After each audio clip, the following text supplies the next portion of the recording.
What's up, guys? Welcome back to the channel. Here we are with another reaction. In this one, we get to watch a video on surprising things for American in England. Before we dive into this video, however, if you guys happen to enjoy it, please don't forget to subscribe. Give the video a thumbs up. Also, if you would like to support this channel by becoming a member, all you gotta do is smack that join button to receive your exclusive benefits. Let's stop right in. Meet Laura, an American who has lived in What's the up, UK Laura? for 8 years. She shared with me how to recognize when the British are saying no to you, what new words Americans have to learn after moving to the UK, and what the biggest prejudice of Brits against Americans is. And Max, let's dive. Biggest prejudice, I'm gonna say loudness. I'm going loudness or fakeness. That's what I'm guessing from all the reactions. Brits, they say all Americans are loud, and they say American people are fake. So if it's not one of those things, then we'll see what it is. Evan, do you remember your first impressions? First of all, I could barely understand people, which was a real shock, especially my customers who were outside of London and had quite strong regional dialects in British English. But I think the thing that was hardest for me was that I really didn't understand how people communicated, and that certain phrases and words that meant one thing to me meant something very different, and that I really needed to learn to decipher body language and intent of the communication. And I really felt like an outsider in that business for quite some time until I sort of got used to that. They got used to me. And I think the last thing I would add is that just in general in London and probably more broadly the UK, I found it really hard, even until the day I left, that people are quite closed when they first meet you. And I'm from the middle of America. People say hello to everyone. It's actually quite shocking when I go back now how friendly people are. And it was very opposite in London, and everyone's kind of heads down, no eye contact, go, go, go. I'd be in shops and they wouldn't speak to me or would barely ask if I needed any help. And I felt quite intimidated to ask for it because it just felt like I was putting them out. So I had to really get used to kind of fighting through a little bit of that closure, and then learning that once people get to know you on a personal level, then they do open and they really do care and are quite friendly and warm. Maybe Yeah, you can it sounds like definitely a different type of environment. As she kind of talks about growing up in like middle America, everybody saying hello, everybody smiling, right? How you doing? How's your day going? Beautiful weather we got out here. All of that, to the UK where it sounds like everybody head down, everybody about doing their own business. And even when you go in the stores, like service wise, like you almost feel like you're putting somebody out to try to help you. You feel bad for asking for help. But she was just adjusting to the different environment, and she understood like, hey, like once they actually got to know me, they were very friendly, very warm. I guess a lot of countries like talk about, because I don't just react to the UK. I noticed a lot of different countries talk about surface level, like Americans are kind of fake. You know, that but that niceness isn't real. Whereas in other countries, yeah, people at first may be a bit more standoffish, may not be as friendly and welcoming at first, but once you truly get to know someone, they're truly your friend. Whereas they see in America, it's like, they're just fake. Like they act like your friend, but then once you go your separate ways, they're not really your friend. It's just a facade. It's just fake. So that's just what I'm saying from other countries. Now, me personally, dang, how would I feel? I feel like I say hello, I smile at everyone, and if you talk to me, I'll talk back. But I more so do want to go about my day. Like I'm more introverted. I'm not an extrovert who wants to talk to everybody, who wants to. But I do enjoy positive energy. So when someone wants to talk to me, like positivity, like, and I feel like their positivity coming off of them, it does pipe me up, I guess, in a sense. So. I don't know. I feel like I'm sitting in the middle of that. I enjoy it, but at the same time, I don't like talking to people a ton. Recall any stories like when you experienced the difficulties in communication? I don't know, with your clients or with people around you? Like when we start a conversation with a customer, we are going to have small talk. In England, that means it will either be about the weather or probably about football or cricket. And I knew nothing about either of those sports, so I had to learn to talk about the weather a lot. And slowly I got used to that and it became very natural. I think more personally, kind of within the business as well, I learned very quickly that people don't outright say no. And so I had to start reading them where I could understand if they were enthusiastic about something or I made a suggestion and they responded quite positively, like, oh, yes, that's a really good idea. Then I knew they really meant it. If they said, oh, okay, I would think, oh, maybe there's a bit of hesitation, but we're going to roll with this, when actually I learned that meant, no, I don't think that's a good idea. And I jokingly started just calling out my colleagues on it. And I would say, okay, so that's a no. What would you propose instead, once they got to know me? But that was hard at first. I couldn't quite decipher what's a strong yes, what's a maybe, what's a no without being a no. What would be the yes and no in the US? Probably on the coasts, particularly the East Coast, it would just be an outright yes or no. Kind of Midwest and some, what I think some people would call, particularly in California, more like California nice. So if it's a yes, it will be a yes, amazing. There's quite a lot of enthusiasm that comes with that. If it were a no, it probably is a little bit more, yeah, I'm not quite sure about that. I don't know. Or maybe we should think about something else. But it still felt, to me, it was always a little bit more direct than the British. Oh, okay. So you feel like Americans mine is more, we'll see. Hey, you wanna make, or you wanna go do this next Friday night? We'll see. I'll try. I'll say I'll try. If I say I'll try, then that means no. Hey, you want to go out and do this next week? I'll try. I'll try to get free. That means no, I don't want to do it. I don't want to. But if you want to go out and do this next week, yeah, for sure. What time you want to go? I'll be ready to set up plans. But if I don't want to do something, I will be as non-committal, but without making you feel. It won't be a direct no, because I don't know why, but it'll be a non-committed, like, I'll see if I can get free. I got a lot on my schedule, but I'll see if I can open something up. I'll try my best to make it if I can. That's a no for me. That's a no. I don't know why I'm not direct. It's just, yeah. Anybody who knows me knows, they should have figured out by now that that's a no. Direct than the British. Oh, okay.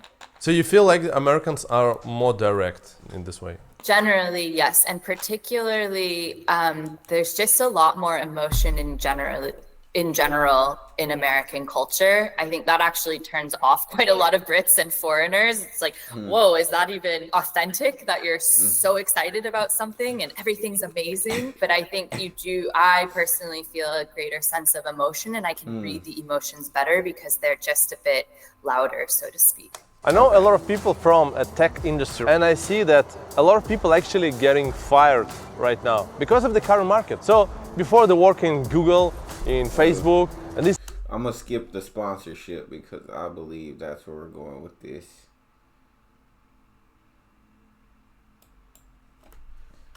The niche for your YouTube. What's the secret of gaining hundreds of thousands and even millions of views, while the others are struggling to make a penny from YouTube? So I'll show you everything, all of my strategies, all of the blueprints. I'll see you there. I might need to see his strategies, actually. I might need to go back when off camera and look at that and see what his strategies are. Is there any difference in the use of language? Let's say some words that you never used back in the US, but they are really common in the UK. There is a whole other language. Gosh, now I'm so used to both that it's almost hard for me to remember. I think some of the words that always stand out to me that get used quite a lot, and actually I needed British English lessons on to really understand the essence of the word. I could get it literally, but there's a whole emotion behind it. 3 stand out that I had to learn. One was cheeky. Okay. The next was posh. What does posh really mean? That doesn't really exist in America. And another one was this whole concept of going on a jolly. I didn't get that. I feel like cheeky means like a little naughty, like cheeky, or a little I don't know, quite cheeky. I when I hear cheeky, I kind of get a sense of like a little sense of like naughtiness, a little sense, something of that nature. I could be completely wrong. Tell me if I am. I don't mind. When I hear posh, I kind of think of like stuck up, like posh. Kind of think you're better than people. You know what I'm saying? Like upper class, look down upon people. That's what I think of when I hear posh. I'm not gonna. Again, could be completely wrong. Going on a jolly, have no idea what that means. But she's finna probably tell me that I'm completely off.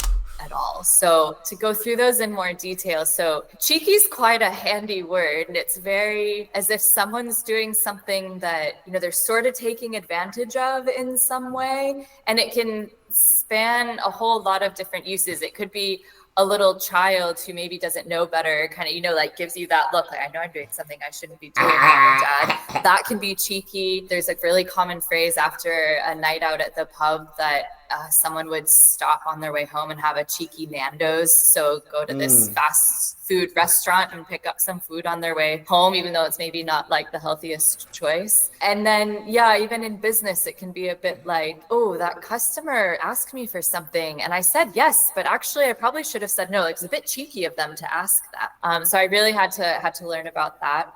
I think I feel like I was close, like a sense of, because all of those acts could be seen as naughty in a sense. So I feel like I was close. Can I give myself half a point? Posh being another one. There's a real class system in Britain that still exists from many, many years ago.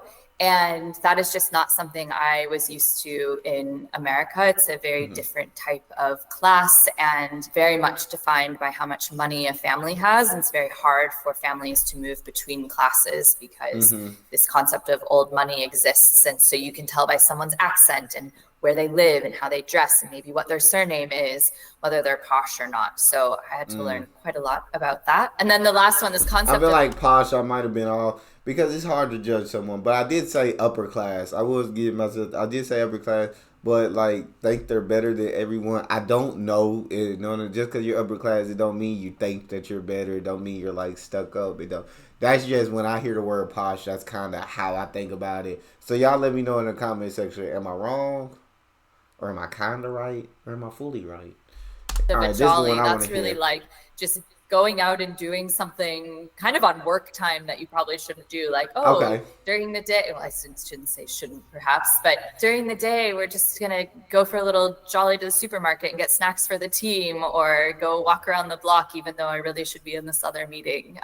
So I distinctly remember having the team teach me about that. It's interesting that you mentioned this class system because my friend, he moved from Singapore to UK like a year ago. And he actually mentioned that there is a class system that people don't realize, that it's kind of difficult to get into this like a social circle if you are from outside.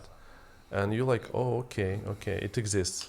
Yeah, absolutely. And I felt fortunate during my time there that as a foreigner, I wasn't so subjected to that class system because there can be situations for the locals in which they just won't go somewhere or they would never be invited to a certain place because they don't kind of exist in that circle. And while I think that's true to an extent for foreigners, I think we're also sort of evaluated as person and less so about exactly where we came from or how much money we have or what school we went to. And there is still an element of that, but we are just a bit separate from that historical element of society that breeds that class system. And so I never felt as subjected to it or as kind of judged by it as an expat. Any other cultural shocks that you experienced? Like, I don't know, driving on the wrong side of the road or something like that? I didn't drive in the UK much, but definitely learning to cycle on that side of the road. Other things, I think culturally understanding, this is kind of a fun one, I guess, but really understanding what a pub is and what it's meant to be and what goes on there. And they call it your local, so the pub that's in your neighborhood. And I really didn't get that when I arrived. And then the longer I was there, the more I loved it, in that truly that local pub was meant to be the gathering place. And historically it had served as that community spot. And in one of the flats that I lived for almost half of my time in London, I lived next to a pub, and it was so cool to watch truly the neighborhood come together there. The servers got to know people, including me, and it was just such a nice, chilled place to be. And during the winter, when the weather's poor, everyone's huddled inside. And during those brief summer months, when you get some sunshine in the UK, everyone was on the terrace, and it was a way of socializing and a location of socializing that had a spirit to it that I haven't experienced anywhere else. The Brits love their holidays. I think that's kind of really cool when talking about like pub culture. I've reacted to like a couple videos about pub culture, and it's just like awesome. Like, of course, I've been to bars. I've had great times in bars. I've been to country bars. Been to a couple different bars. Absolutely had a blast. Absolutely had so much freaking fun. But I feel like pub culture is different from the way they explain it. It seems like more of a sense of like community kind of. You go in there, you have a good time with your friends, and when the game is on, hey, everybody can be watching the game, like going crazy. I saw on Coach Ted Lasso when like all the people in the pub yelling at the TV, cussing and everything.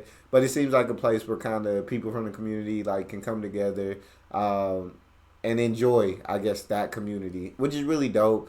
Y'all let me know how y'all feel about the pub culture and what more I need to know about the pub culture that I guess I wouldn't from videos that I've seen. But I just think it's like really awesome that you have a place. And when in wintertime, she said y'all can go in there, like huddle in there together. But it creates a sense of community. You're like, hey, y'all, you going to the local tonight? That's really dope to me. Experienced anywhere else. The Brits love their holidays. And that, as an American coming from a culture where taking, a 1 week summer vacation is a luxury, and I'm being a bit, extreme in my saying that, but truly time off of work isn't valued as much. When I arrived in the UK, my very first manager said, I really recommend you take all of your 25 days of holiday, and at least 2 weeks of that should be consecutive every year to really unplug. And I was That's so awesome. And I realized everyone actually does that over the summer. When you say, I'm taking these 2 weeks off, no client, bats an eye. They just ask, okay, who can be backup for you? Enjoy your time, unplug.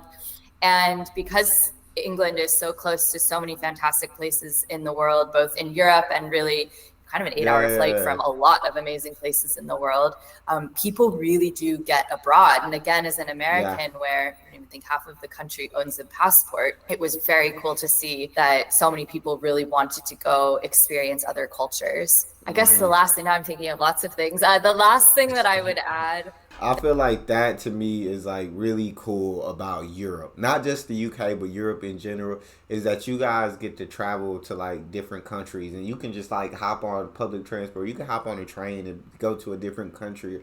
All these different countries are so close, whereas the United States, we're just one big country full of different states, but we don't have near as many different kind of cultures as you guys, which is really fascinating to me. So like, getting to take time off work, go to a different country, experience a different culture, have a blast, have fun.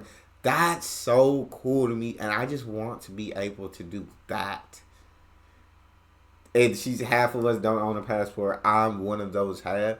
Just because I've never, I want to go travel, but I've never had the funds to be able to say, you know what, let's take a trip out of the country. So that's just so dope to me. And the work thing, that's very foreign. Yeah, in the U.S. you have certain jobs where you may have built up a lot of time off, but rarely will they approve of you taking 2 weeks off, consecutively. Maybe you could take some time here, you can take some time there, but you don't get to say, you know what, I'm out for the next 2 weeks, I'm unplugging. No. That just, it may happen, but I think it's rare. That doesn't really fly here. At one of my last jobs, we built up time off very easily, so you could build up time off. But I worked with kids in school, so she was like, you can only really use that time when the kids aren't in school, when it's summertime or when it's vacation. That's when you can use your time, but you can't use it when the kids are in school. You're at work. You can't use your vacation those days. So you don't get to control when you use your vacation time. You just use it when you can. But that's really dope. Take 2 weeks off, unplug is beautiful. That was a bit of an adjustment is the drinking culture in general. Brits have a little bit of a reputation, and I think I underestimated what that meant about Uh-oh. loving the pub and loving their drink. And it is true. When you go out, there's this concept of buying rounds. And so if you're out with 5 people, everyone buys a round of drinks for the whole Oh. group. And so you can end up being out quite late and have a lot of drinks in one night. It's almost rude to leave before the rounds are done. I am not a huge drinker, and so that was a huge adjustment when I started, especially with work, where it was like I couldn't even quite fit in unless I spent these longer nights at the pub socializing and staying out with everyone. Speaking about pubs, there is a great thing called I know I keep pausing it, and I'm sorry. I just want to kind of get. So when buying rounds, is everybody considerate of the person who's buying rounds? Like you wouldn't buy a drink that you wouldn't pay for when it was your time to buy rounds.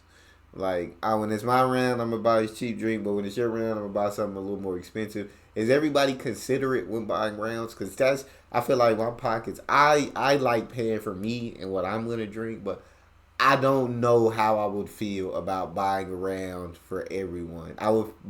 I think I'd rather everyone buy your own alcohol, everyone buy your own drinks like that. But y'all let me know in the comment section how is that? Does it ever work out where people get upset about buying rounds, or is it just like a tradition, like a culture thing, and you guys are considerate when other people? Because I hate people paying for me. When I go out to a restaurant and somebody offers to pay, I'll get like something cheap. I'm considerate. I'll get something cheap. Even if I would have got something more expensive if I had paid, if they offer to pay, I'll get something cheaper. But y'all let me know in the comment section. Crawl. You kind of hop into like several pubs during the night and like drink a pint, go to the next one. Drink a pint, go to the next one. Absolutely. Yeah, one of my favorite things that one of my friends organized in the city every winter. I never made it to all of the pubs, but were the 12 pubs of Christmas. So they would pick a neighborhood in London and map out a route between 12 different pubs and then crawl their way around those all day on a Saturday in December. That's so dope. It was quite a long day and evening, as you can imagine, but also really fun. And that's also a fun way to see different neighborhoods. And you do feel a different vibe in a large international and diverse city like London, depending on which neighborhood, and you can really feel a different vibe, and experiencing that through the pubs is pretty fun.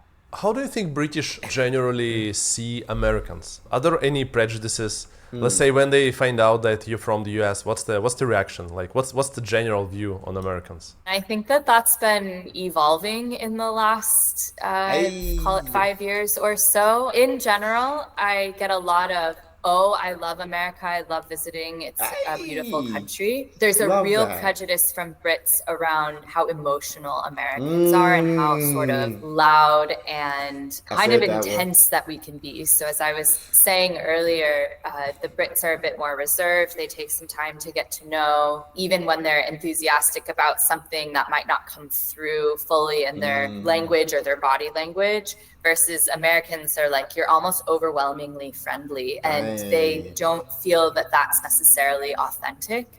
I think they learn to distinguish that person to person, but in general, their view is that it must be fake. You mentioned that the perception... Literally in her saying that is because I feel like I'm such like a positivity, upbeat type of person, and I love like feeling upbeat.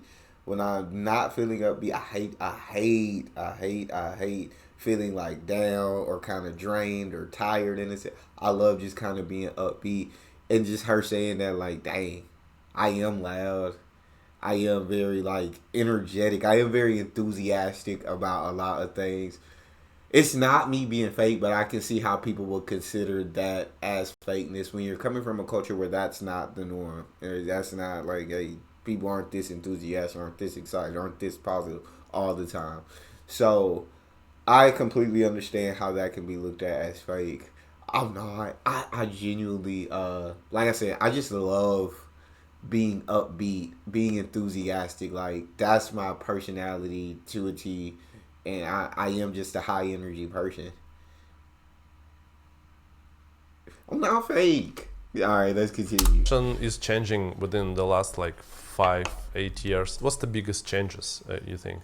I think with what's going on politically in America, it has turned a lot of heads. And so during the Trump administration, it was, especially during COVID, I think something that I noticed was the stark contrast between there was a lot of emotional news coming out of America and quite confusing, and one message one day and an opposing message the next day. Yeah. And in That's our contrast news. to that, in Britain, that concept of keep calm and carry on was persisting. COVID was a confusing time for a lot of nations, and we weren't sure what we should do, or governments weren't sure what they should do. But versus the very emotional responses in America and Britain, it was much more measured, and everyone was kind of like, okay, we'll do that, and keep their heads down and keep going and just push through the difficult times. So that was one. My experience as of late has also been, there's a lot of talk in America right now about women's rights and abortion. And that is something that the Brits don't fully understand, why a government would take away those rights from its people. So Agreed. I think generally speaking, both in the UK and more broadly in Europe, what America would consider conservative is like ultra conservative in Europe. In the UK, their Conservative Party is probably more like a moderate or centrist left in the US. And so there's some confusion, I would say, sometimes around where does this conservatism come from in America. Do you think your view on your country? I feel like, what she said about Americans being emotional, I find that to be 100% true. Americans are very emotional compared to a lot of other countries that I've gotten a chance to react to. Very emotional responses to a lot of things. And like she said, conflicting messages one day. It's because all the news is like more biased here in the U.S. Like you have your far right news, you have your far left news. They could say one thing one day, the others could say another thing one day, and they're twisting it to I guess give their bias, like twisting it in the favor of their bias.